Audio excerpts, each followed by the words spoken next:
is based on an idea, but brought to you by that person. Can't remember the name. Jamie, I think. Jamie Coops, thanks for the sub. Maybe it was that Jamie. That I don't know. Man falls asleep on train and wakes up at the last stop. Let the story commence. Craig was going for a job interview. He'd lost his last job due to coronavirus, and now he was going to the new one. Hopefully. It's an interview. He got on the train and he was to get off at this station that was about halfway towards the end, the last station. You've never been there. It's one of these places you go, like, you have to get at fucking Queen Street station. Not, like fucking up fucking north to fucking nowhere land. No, like central.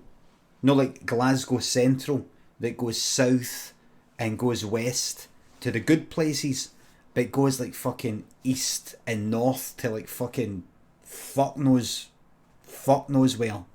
That way. So he got in Queen Street and he snobby Tory cunt. No, all the fucking Tories stay up there.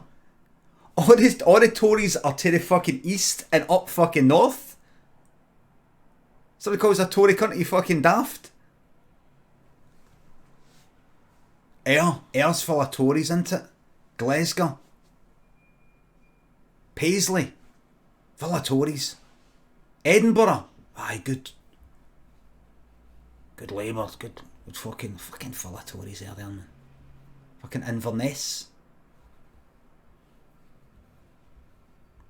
So the Royalists are up there. Anyway, listen. So he's like, right. So I've got to get off there, right. Fucking knackered. He was knackered because he couldn't get to sleep the night before due to nerves. He was just thinking, I hope this needs to go well.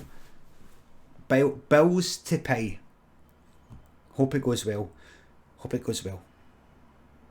Absolutely knackered.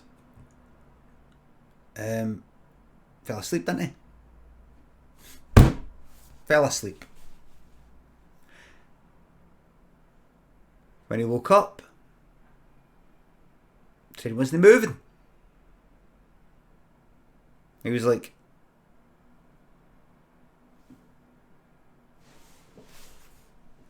looked about.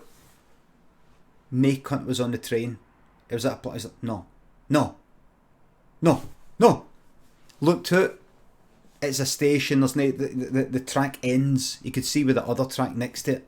This, the bumper things and all. It's like, oh fuck, no.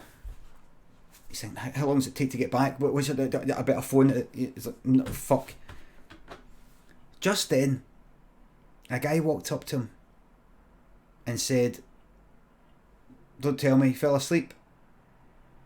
Aye, Jesus Christ. Got a job interview and everything. Don't worry.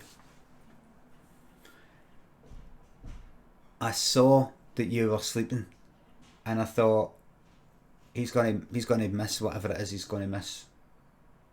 But I thought, I'm gonna let you sleep. Oh, I wish you would have woke me up. Craig was almost starting to blame this complete fucking stranger. Oh, I wish you would have woke me up. What is it? A job interview, was it? You're not going to get that now, Well, hope no. Maybe I can. You're not going to get it, mate. Alright, mate. Craig had enough of this guy now. Just didn't like the guy's attitude. He seemed to be enjoying it.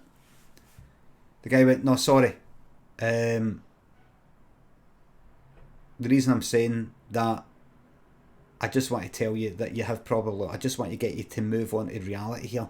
Don't cling on to any false hopes. Because, don't worry, I've got some good news for you." What? I want to offer you a job.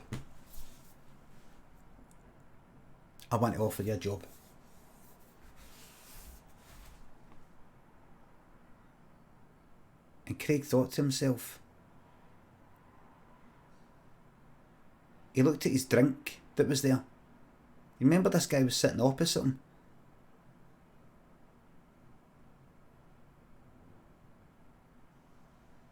Craig looked in his drink.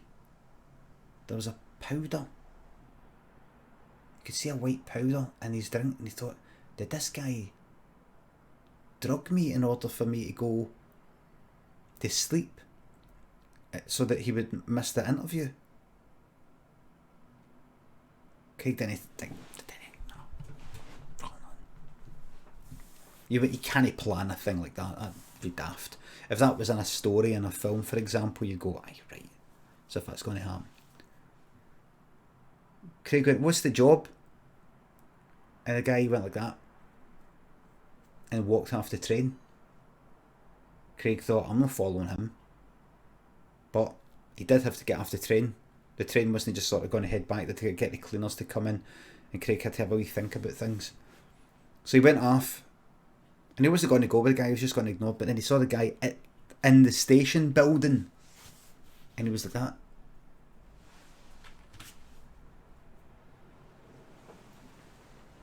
Like that.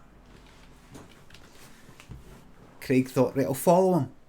So Craig followed him, and everywhere he went, the guy was always like somewhere in the distance, like poking his head around a door or something, going like that.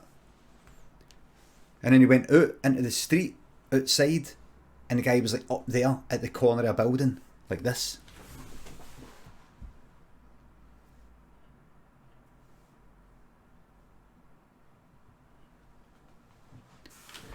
Craig followed him and followed him and followed him. Honestly, he walked for fucking miles until the guy went like that into this building, office building, into the lift, and then just as Craig was ready to get into the lift doors shut. Fucking hell. Saw what floor the guy was going to. Went right. It was 10. Went up to 10. The doors opened. Craig looked out, and there's a guy at the end of the corridor like that. All the way to a wee room. Craig walked in, the guy was there. And Craig went, like, so what is this? And the guy said, this is it. This is it. Craig went, this is what? This is it. Look. It was the fucking guy he was meant to be speaking to. He went like, Charles, who emailed you? It was the boss. The boss was on the train waiting to see if anybody that was coming for a job interview was going to fall asleep on the train, because he knew himself about nerves and all that. People would get knackered and all that. The powder thing and that was nothing. That was fuck all. I think that was about what Craig was saying was the reason it looked like a bit of powder. It wasn't powder. It was sugar. You know how Charles, who was sitting opposite him, chucked a wee bag of sugar that was ripped that he didn't need anymore into the cup, thinking it was empty. Looked in and actually saw that Craig's cup, he was still drinking, so he pulled a wee sachet out, but some of the sugar was still there, and because it was foamy like a latte, the sugary stuff rested on the top, didn't sink down and melt. It rested, so it looked like a powder, but it wasn't. And Craig said, so this, he said, oh fuck, the 10th floor, he had the thing, floor 10. Oh, the guy led him all the way there. Anyway, did the job interview, didn't get it, overqualified, he said. The end.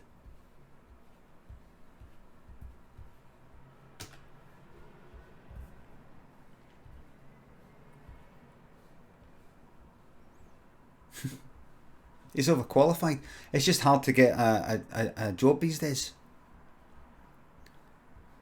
You take it and you can. I tell you, you're fucking overqualified. Oscar the Grouch, Von Hain, thanks for the subs. Ladies